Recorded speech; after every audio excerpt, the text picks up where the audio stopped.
I mean, you can say for the majority of people on the planet right now, we are on a level playing field, isn't it? Time will tell. It is interesting, though, this time. I mean, there's a lot of mixed feelings and emotions, mixed feelings of fears and anxiety. You know, it's such an interesting period of time. Seeing the reactions from media, networks, radio, television. It's very overwhelming, very overwhelming. It's like everything has been sort of challenged, to prove something. And it is quite interesting because I'm now beginning to see a lot of clips from the churches or pastors, very interesting, and talking about, giving hope of the kingdom. It's interesting, really, to begin to imagine what the future might hold for people with religious beliefs. It's very interesting. And in my view, it's like they always attended the church, the real church services very late. So-called religious people, because we've seen how things have changed dramatically in front of everybody's eyes. Your churches have closed down. You're told to close your churches down. Whether these pastors had this information preview, you don't know that. But now you have to deal with the consequences of not being there with your church members, something that gives you that hope. When people are joined together, you feel more confident, you more believe in what you believe in. Now that hope is gone. You don't know for how long. And the interesting thing is the future is changing in front of our eyes and has been doing so from a very long time.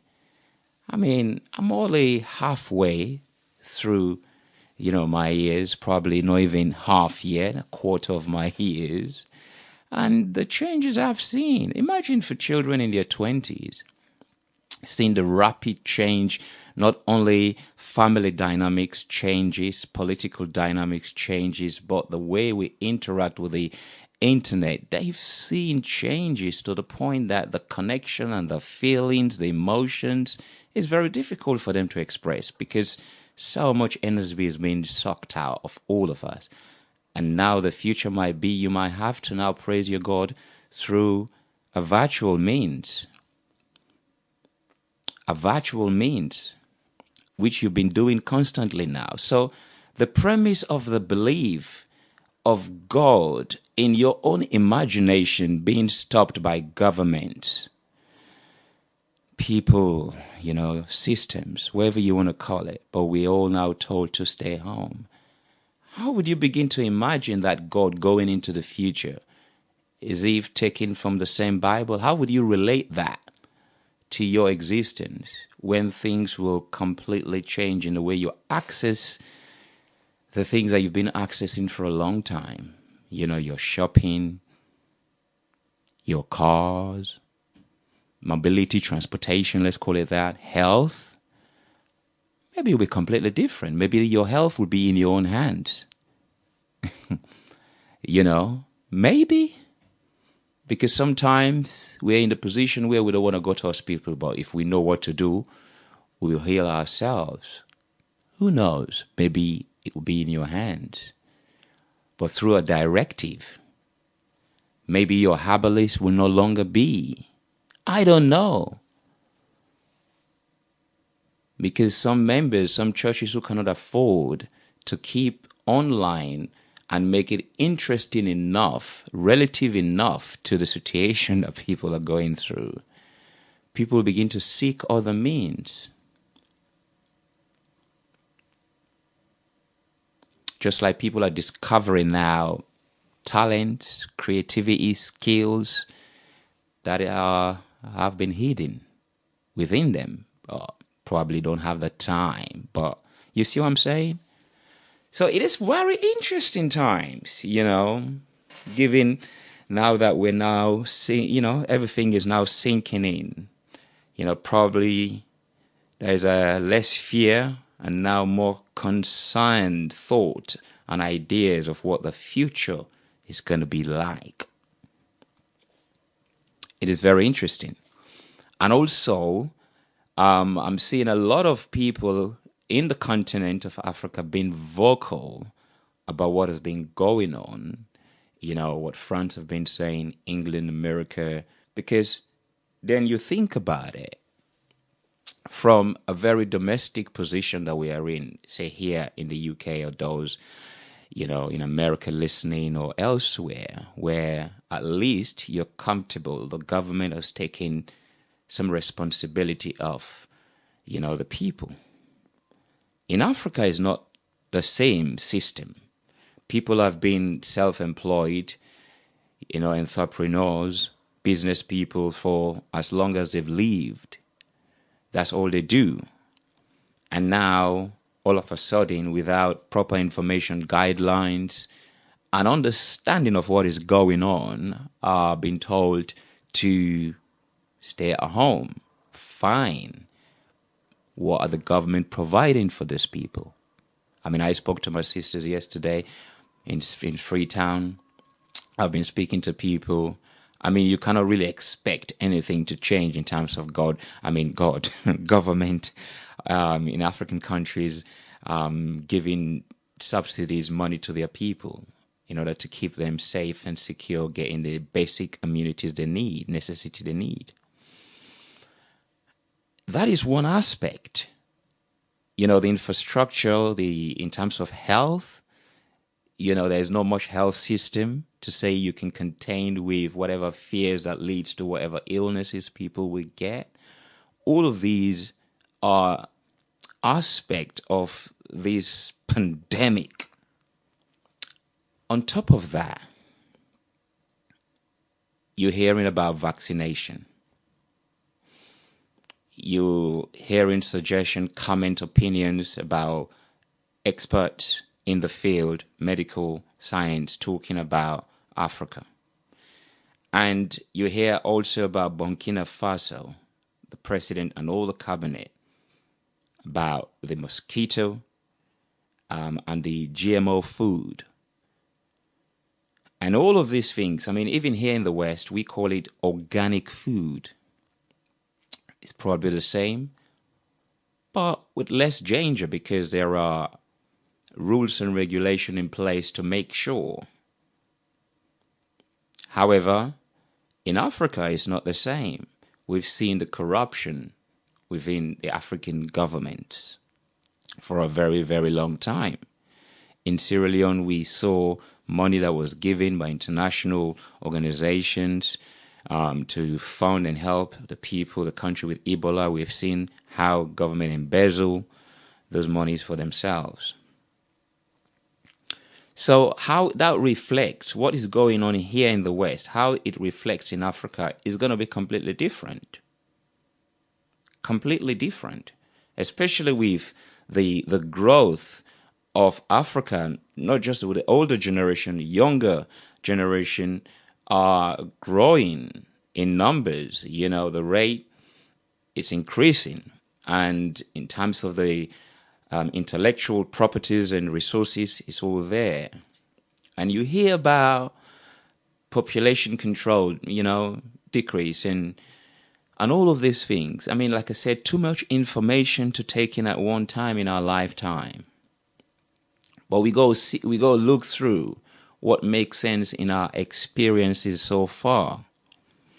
And so far, just the idea of being an African, Africa, and so on is not as favorable item, or what not favorable, but it's not something that is praised and welcome and talked about with sincerity, dignity, love, and prestige. It's sometimes worrying, conflicting, confusing, just the aspect of Africa. Everything that is in it, the people, the resources, everything. It's just so conflicting. To the point I was listening to a comment by, I think he was a French person talking about Africans don't fight back, and things like this. I mean, for French sake, let me say that, for French sake. Who told you that? Who really told you that? So these are all conflicting ideas, speculation, fears, traumas spells have been just cast upon that continent. So if something like this, where all the giant forces are in there trying to get for themselves what they desire, then you got to put this corona aspect in a very different perspective to what we here in the West are going through. We've seen Nigeria, a lot of artists, Seun Kuti, speaking up about the local community and the people. Even the idea of self-distancing. When you think about it, in the suburban areas of Africa, in the towns, come on. People living like 10 people in one small room, and that's what they've been sharing for God knows when. And all of a sudden, without, like I said, proper information, directive, facilities, and anything, but what you're saying is isolate yourself, lockdown, don't come out. It is very different, isn't it? When we begin to look at it from that perspective, it is different.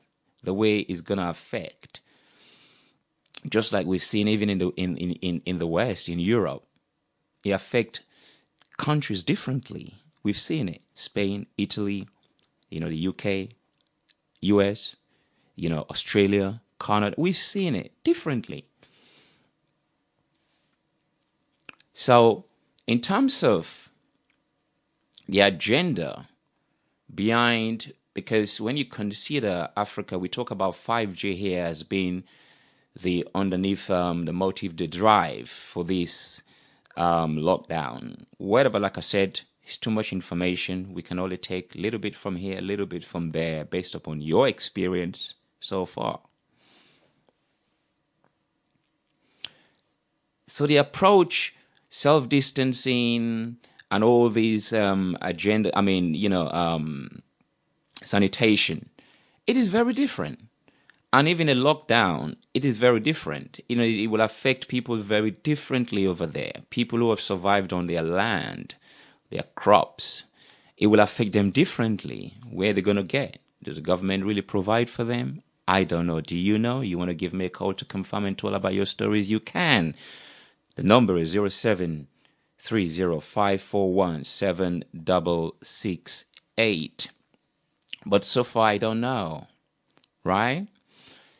So, in terms of, we're hearing about vaccination, we're hearing about Bill Gates, we're hearing about all these giant pharmaceutical scientists, whoever you want to call them, focusing on Africa, trying to help.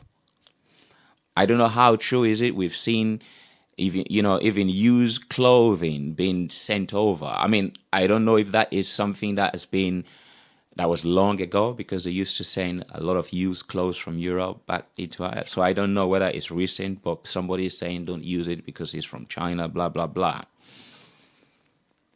And we've seen the way in terms of with these abortion pills and injections that were given to women, you've made them become so viral. We've seen a lot of testing with people they've used with AIDS and all of that, the vaccination. We've seen it.